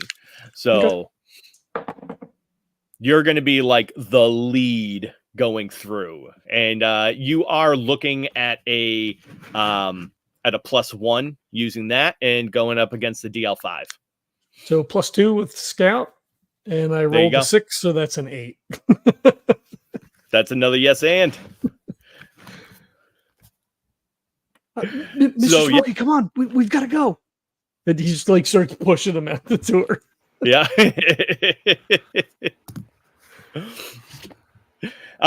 So carrying it along, Smokey, Huxley is able to kind of make it a little bit like he sees the door and he's able to kind of point you in the right direction to go where there's going to be an opening. So now it's up to you to quickly and quietly get to the exit with Brock. Okay. So I'm probably gonna try to find my way of using my body to block him to keep people from seeing him the least. And getting him to the door as fast as I can. Beautiful. So you can give either might or grace. Will definitely work with either of these. And you're actually going to be rolling off of a compound +2 bonus. Okay. Between Hux and Smokey. Okay. So +2 plus whatever advantages you have with this. Yeah. I have again DL5. I actually had my sheets the whole time, not realizing. So I have Protector for a +2 and I have Survivor for a +1. There you go. I think Protector might fit here. Okay. So +4. +4. Yep. Pretty hard to fail. Yep. So that's a 9. I rolled a 5. Nice. Oh. We're at the hospital. Right, yeah. We're in her office. I'll pretty much say you're able to get easily like the Smokey is setting off that scene. As soon as you guys make it to the door is when his suit just shuts down and he slams, and that causes a whole nother commotion because he's halfway into one of the yellow taped off caution areas, and now there's this this 300-pound suit that they have to try to move with a person in it, so they can't do it and so now they have to shut down the whole warehouse because Smokey is in the middle of the area now, and it's just causing this whole commotion. And you're able to get through the door, and there's enough people kind of rushing in, not even worrying that the two of you are leaving the warehouse. And so wherever if at this point in your suits, you can book it to the hospital. that'll be super weird, but you can do it and it'll be a hell of a lot fast. I mean, we're talking moments at that point. Or you can, strip your suits off, stash them somewhere, and then hoof it, the block or so. Because remember, one thing that we talked about before is that we have kind of shrunk down the size of gnolls. So basically, Ingram is built around a coal plant. So it's one of the larger ones. And as far as gnolls are concerned, but it's still only, maybe like a mile's like square footage. So it's, even it's a large neighborhood, basically, like a handful of streets. It's extremely walkable. Yeah, exactly. Yep. Yeah. So, I mean, you can walk from one side of Ingram to the other in like 10 minutes. So, Mr. Zuchy, do you want to stash the suits at Miss Joanna's house? Yeah, I think that's probably a good idea. I don't think we want to make too much noise in these.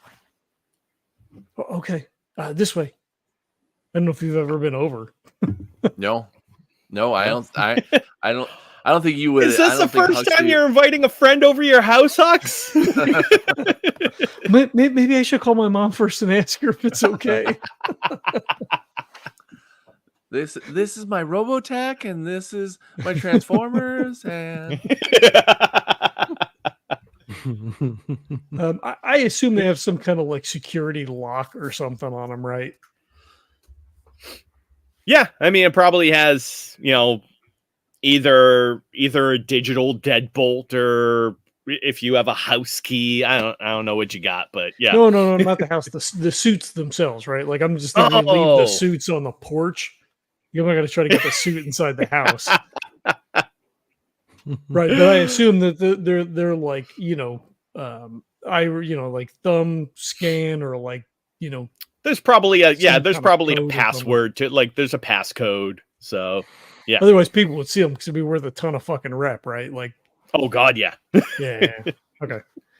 Yeah. So we go to the house, help each other out of the suits, and just kind of like leave them on the porch, like around back, so like they're not just like on the front porch. Like, why are there two runners just here you go standing on the front porch?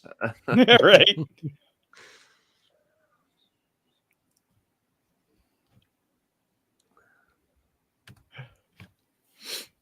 And I think yeah. we So should, if you throw an arm around them and like have them between us and kind of walk, drag him. Yeah, I think so. There you go. Yeah, so if you kind of throw the suits off to the side of the house, then you're going to drag him, the block or so it is, to the hospital. It's only a couple of minute walk from that point on. And yeah, you're able to, you get to the hospital, and dragging a person into a hospital isn't out of the ordinary. So, right. Yeah. You gotta imagine like Zuchy sort of like kicks the door in, and Huxley's immediately like, "We've got to see my mom. Where is she? We told her we were coming." Yeah, and she hears your voice. She's in her office. It's like, there's the waiting room and the receptionist desk, and then there's like a short hallway, and hers is like the first office down that hallway. So she hears you yell, and comes out of her office, and she sees you and Zuchy carrying this guy, and is like, come on this way. And she runs over to the doors where they have all the the clinical ward. Okay. Yep. And so she'll kind of escort you over to a table, and have you lay him down, and she adds, all right, what happened? Tell me what's going on with him. And then I just stare at Zuchy. And he says in his head, of course the kid's going to make me explain it all. Ma'am, this is my brother. He's been out there, and I don't know if he's been affected by anything at all. I have not seen him in God knows how long, and I want to make sure if there's anything left, I want to make sure it's there. And when you say that, she actually she has her stethoscope, and she's about, checking for a heartbeat, checking to see how he's doing and everything. And when you say that, she actually stands up and takes a step back, and you see her put her hand like in the pocket of her doctor's coat. Sorry, Mom. And sorry. Zuchy holds out his hands and he says, I don't know what you think you're going to be doing right now, but I can't let you do what you're going to do. And you can't. If he's been out there, you have no idea what you might have brought in here. You could have potentially killed all these people.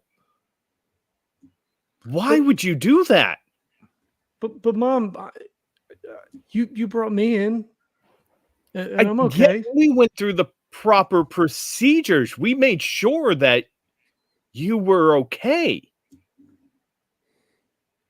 Well, but he was out there, and it's Mr. Zuchy's brother, and we couldn't leave him. I mean, we have to try to help him.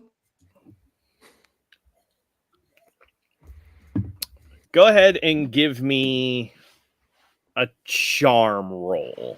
Oh, that's not a good roll. Is there anything that you potentially would be able to use? Well, so one of my life shapers is Helper. Yeah. I don't know if we could tag that for a +1. Well, we can't tag life shapers for a +1, but we can do it as an additional D6. Oh, is that what it is? I knew it was something. Yeah. All right, let's do that. All right.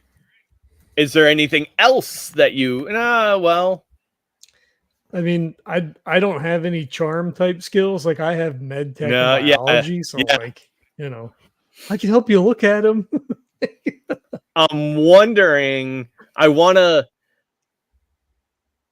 while it's not part of the rules, I mean, we could slightly pull influence from Cthulhu and pull on your bond to her. That being said, if you fail it, it could break a little bit of trust in the bond. Yeah, one way or the other. We could do that. Yeah. All right. Yeah. So we'll give you we'll give you the additional D6 because of your shaper. And then if you want to kind of lean on that relationship between the two of you, then I'll give you an additional +1. Okay. Yeah, for sure. Like he's appealing to her in the fact that, I got brought in too, right? Like you took me in. So like, family, whatever. Yeah. And I am going to make this pretty dang difficult because like you said, you are putting all these people at risk. Mm-hmm.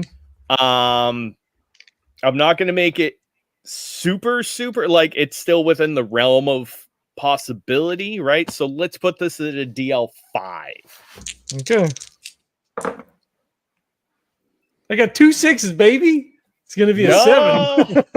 That's awesome. Single tier. Come on, Mom. Right?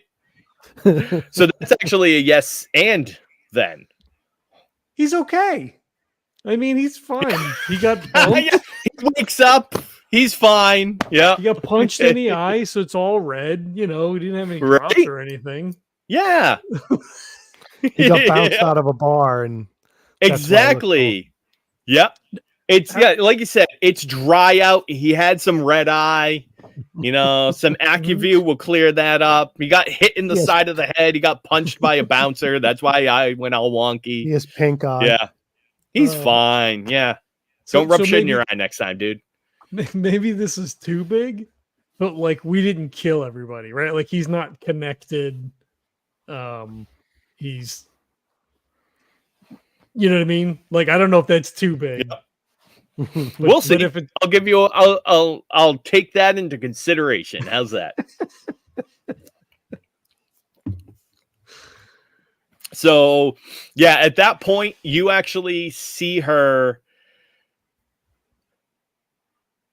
pull her cell phone out of her pocket, and she puts it on the little like end table next to the bed that Brock is laying in. It starts ringing. And at that point she says to Hux, all right, Huxley, boy. Yes, yeah.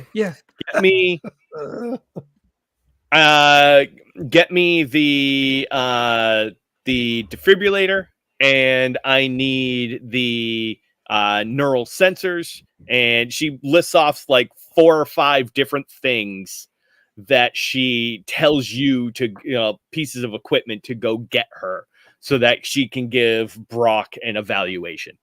Yes, ma'am. And he just like he scurries. He starts, doing all the things.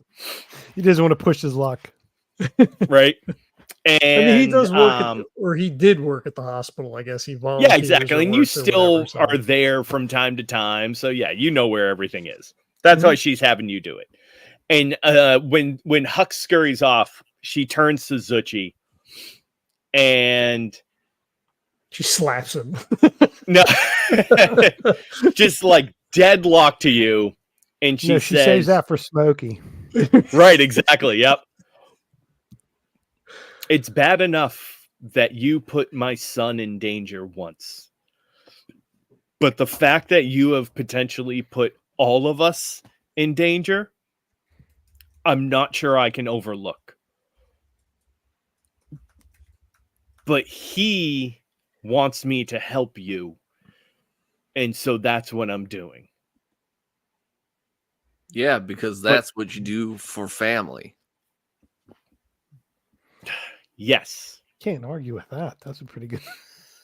But you have to at least consider the possibility, and like pointing to Brock, that he's not okay.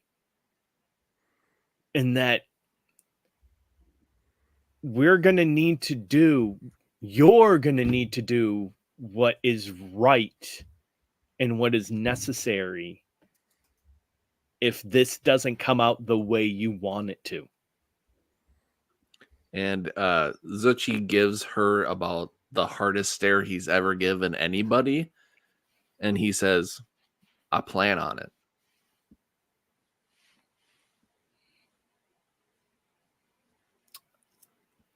If he's anything like you,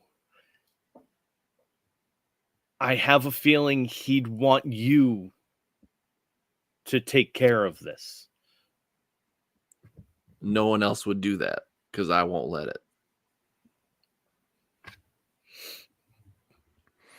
Good. Then as long as we're in this together, I'll do what I can.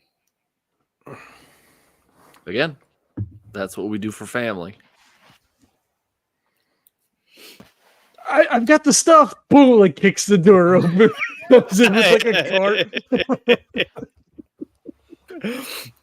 cart. All right. So she proceeds to kind of, set up the equipment, and, she puts the sticky things to his head and puts things on his chest and snips things onto his fingers and toes and all this kind of stuff. And, sets up, there's a couple of pads that go onto it. He cuts his shirt in half, puts pads on his chest and everything. And there's like two little like diodes that kind of drill ever so slight, like little pins that go into his temples. And there's this kind of whole setup that she does. All to just see what's left, basically. Hux, are you going to have, do you want to have any assistance in this? If she needs me, I'm not going anywhere. It's Mr. Zuchy's brother, and it's my mom, and if she wants me to help do stuff, then I'm gonna do what I can to help. I mean that's one of my shapers, so like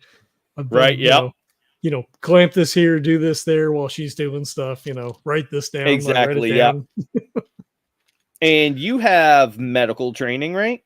I do. All right. Well, that'll definitely come in handy. At +2. There you go. She has medical training as well, so that'll definitely help. Mm-hmm. I hope so. Right? No, she's been what the fuck is that movie with Leonardo DiCaprio? Catch Me If You Can. Mm-hmm. She's been faking it till she made it. All right. So this is an incredibly difficult thing that she's doing, especially under these circumstances. Like I said, normally they actually have like a facility in the terminal that has equipment specifically meant to do this, and it's over a significant period of time. She's doing this off the cup with not the correct equipment, but the best that she's got in as short a time as possible. So she's kind of rushing the process, right? But it's the only way that it can get done at this point. So me and Hux, I'm going to be Miss Joanna. You're going to be the assistant. You're the nurse, basically. Mm-hmm. And we are attempting a DL7 on this. Sorry, Kurt. So the first role as the nurse, as the technical assistant, is that you are going to assist Miss Joanna. Mm-hmm.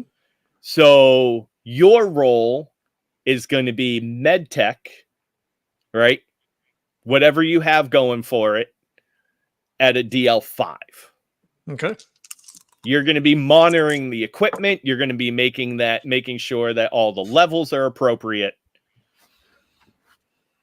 1, 2. What did we have? 3. So I got a 5 total. A 5 total. All right. Oh. So you help, but hitting it exactly is still helping. So you are actually going to be giving Miss Joanna an additional D6 on this roll. Okay. Before she starts on the thing that she does, Zuchy bends down to Brock and whispers in his ear, and he says, "Broccoli, if you're there, come back to me."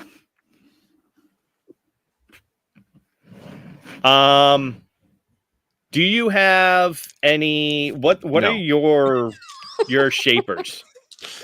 Mine is Survivor and Too Proud. So I have. Yeah. I survive so others can too, and the other one is the straight into danger without thinking. Gotcha. All right. I'm actually gonna in like a narrative sense, I'm gonna let you pull your backstory, your experience, all this, and that moment that you've had. That's all pulling into this. So what you are doing right now is also narratively awarding her a D6. So right now, I'm rolling a handful of dice with a couple points of bonus, attempting to hit a DL7. See how this goes. Well, good news is I have quite a few 6s in here. Nice. So you're lucky there. So with the 6, with the +2 of hers, that's a DL8. That's a yes. That is successful. So it takes several minutes, and it is heart-wrenching for you, Zuchy. Because, and she warns you ahead of time. She says, you cannot touch him. You cannot interfere. I do not care what you see. This is how it has to be right now. All right. Can you do that, or do I need you to leave? I'm still here, ain't I? All right. And she turns to Huxley. She's like, Huxley, son, I need you to do everything that I tell you to when I tell you to. You cannot slow down. You cannot delay. You cannot hesitate. I don't care what you see right now. Understood? Oh, okay, Mom. Yeah, for sure. All right. Okay, here it goes. And she starts and she tells you, turn that dial to 7.5. This needs to be on drip at 3 mils. And she hits the button for the defibrillator that starts the process, and it says clearing, 3, 2, 1, hits the shock. You see his whole body jolt, and he goes like rigid, like arched back, like in down, and you can see all the stuff firing off, meters fly, and this process just repeats like every 20 seconds for a solid few minutes as you just see your brother's body jolting and squirming. There's moments where once it says and there's like a voice for the defibrillator going off, and it'll say complete, and immediately she asks you and Hux, grab his wrists, grab his feet, hold him, make sure that he doesn't roll off the table. And it's just several minutes of this over and over and over again until she finally looks over at one of the monitors and it's like, okay, we have enough data right now. And she says, kill it. They shut the thing down. Yep. And at that point she says, okay, Huxley, can you start taking this equipment back before anybody notices it's missing? I'm going to go over the results of what we have and figure out what we need to do. Okay, sure, Mom. And he starts busying himself, like unclipping stuff and putting shit on the cart, and yeah. We're gonna flip back real quick. Smokey, you have they have dragged your suit off to the side, finally unloaded you. They have like a quick key basically where they can open up the back of the suit in order to get it open so that you can finally get out. As soon as you do, there are armed security guards who come over and escort you into a room and tell you, wait. That's fine. He sits down and pulls out his smokes and lights one up and starts puffing. Yeah. He's very nonchalant. right. And after a couple of minutes of you being in this room, Briston comes in, your trainer. Uh-oh.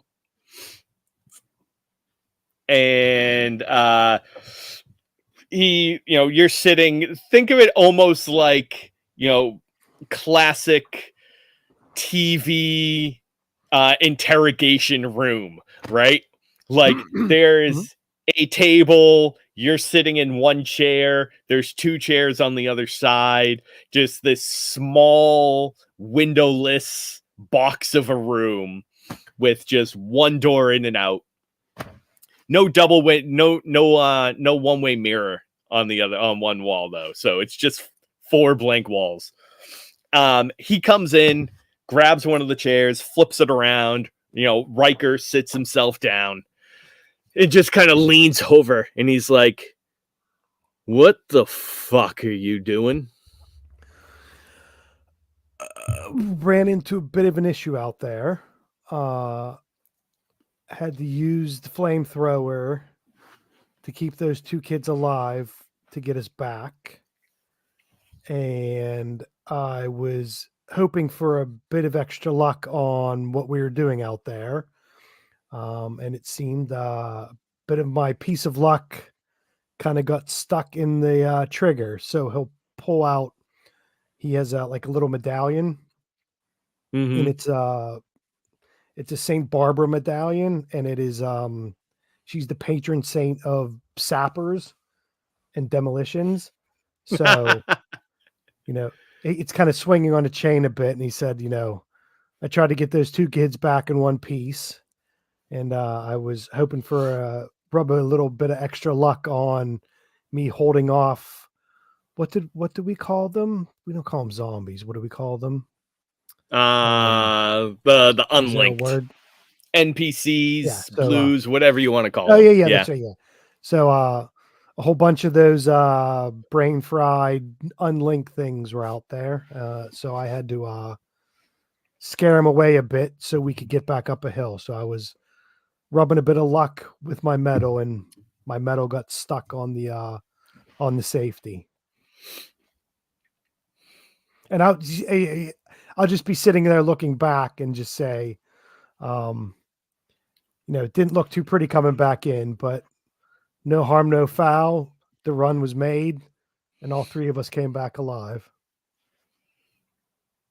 Because we were doing a run, right? We just hived this part of the run off. Well, you were doing, you were doing a run, just not one for the organization. Yeah. Why don't you give me a charm roll? It's going to be. Sure I didn't step in it more, but right. It's going to be it's just going to be a 3 because he desperately wants to believe you, and just doesn't want to believe that you're just that stupid and incompetent.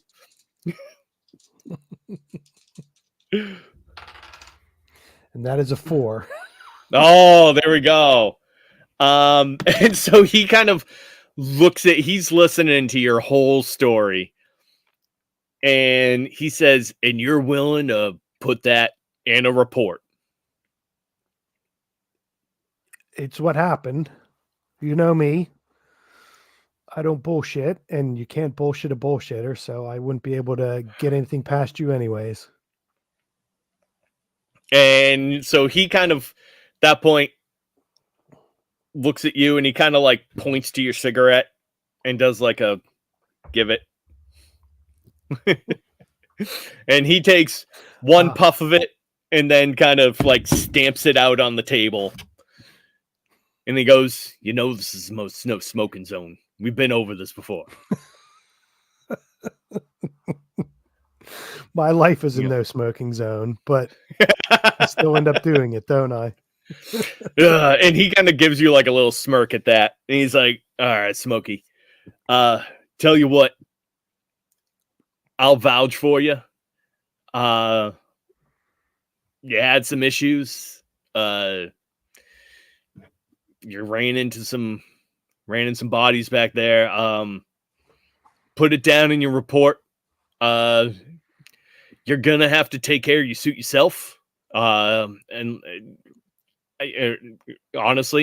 I suggest you do. If anyone from the building happens to, look over you and recharge your suit for you, not sure they'd find exactly what you want would find.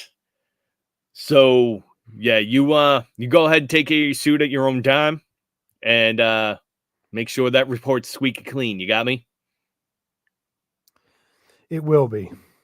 And as I said, we made it back. We're all in one piece.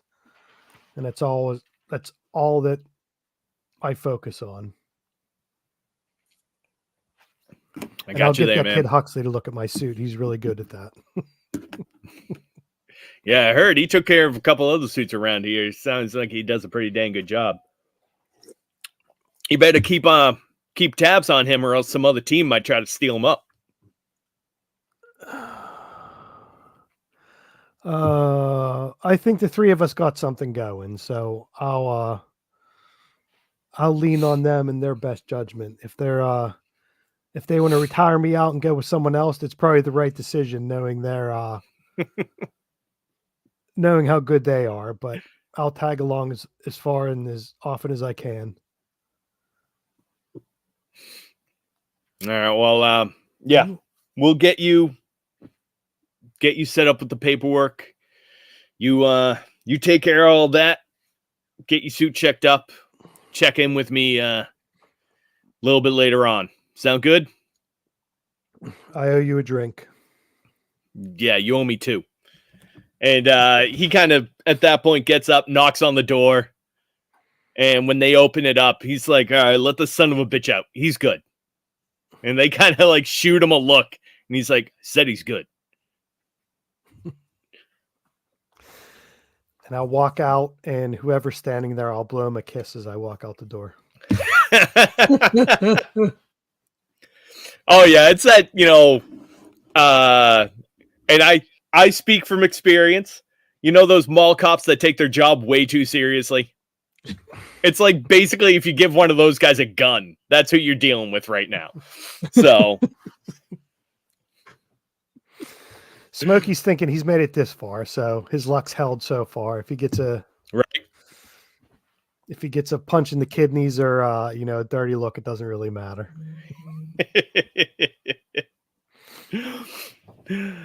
All right. So yeah, cutting back to the hospital. Huxley's just kind of sitting off on the side. Zuchy's there by the bed. Miss Joanna is going over all the readouts and all the results of the tests. And she said, well, I can give you one piece of good news, at least. Your brother here is safe. I'm not sensing there's no evidence of any type of connection to the signal. So that's a positive. As far as everything else, he does have brain activity. So he's alive. He clearly has motor function, which is also good. However, sensory function and any type of cognitive capacity, I don't know how much is there. That's not to say that it can't potentially come back with treatment, but I'm not sure where you would get that or how we would do it. But it's a possibility.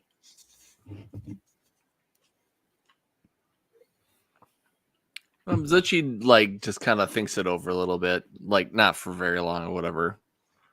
And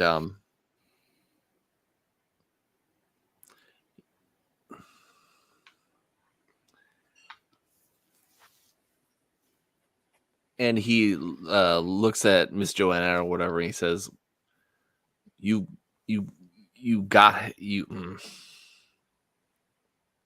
helped him get to even this point.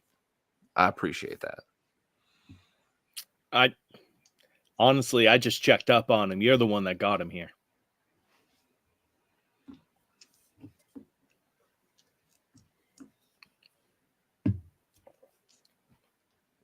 Well, I guess now that we know he's in no danger to us, then maybe I can find a way to get his mind somewhat back on track. Tell you what, I'll talk around. I don't know of anybody in Ingram that does that kind of work, but maybe there's someone else that, one of my contacts knows about that might be able to help. I appreciate that. I appreciate all your help. Yeah. For now, just and she looks at both of you and she says, "Get some rest. Get him some rest." And think that's really all that you can do right now.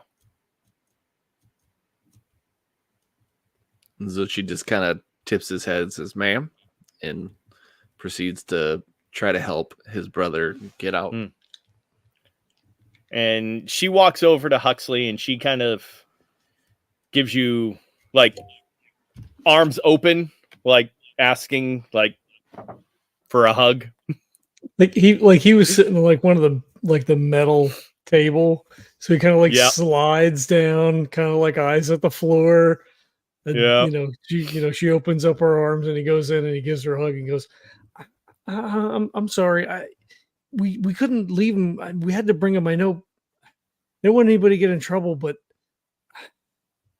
we didn't know what else to do.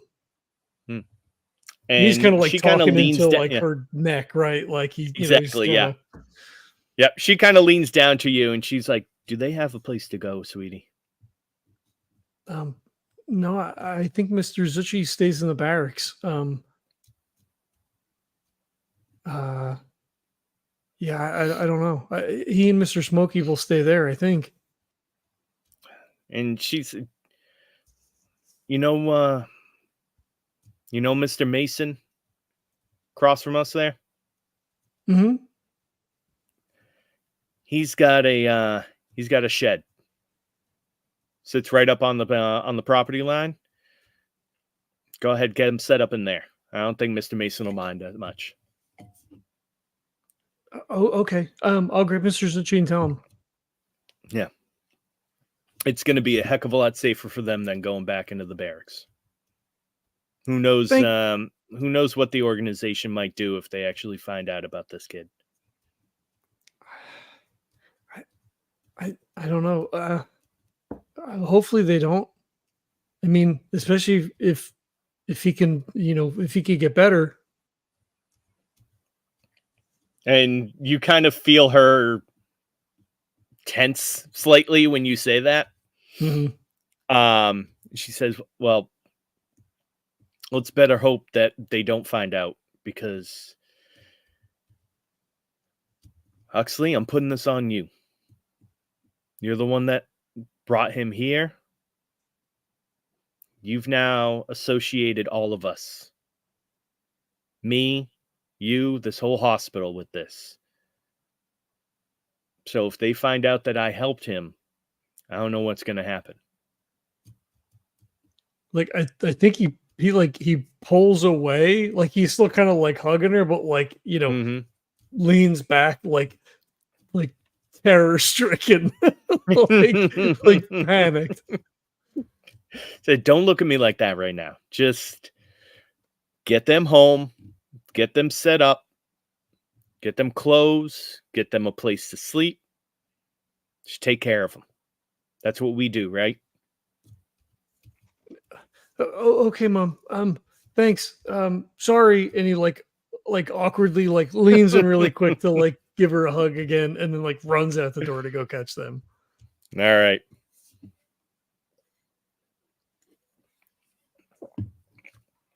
So I get like if you're like walking down the steps, he like literally runs up and like grabs you, Mr. Zuchy, Mr. Zuchy. Mr. Mason across the street from us. He's got a shed, so Mom said that we should go talk to him, and you guys could stay in the shed. Maybe she didn't think he would mind, but we can't tell him that that he came from outside. We just have to say like you're looking for a new place, and like we, and my mom said that it would be okay, maybe, or to ask.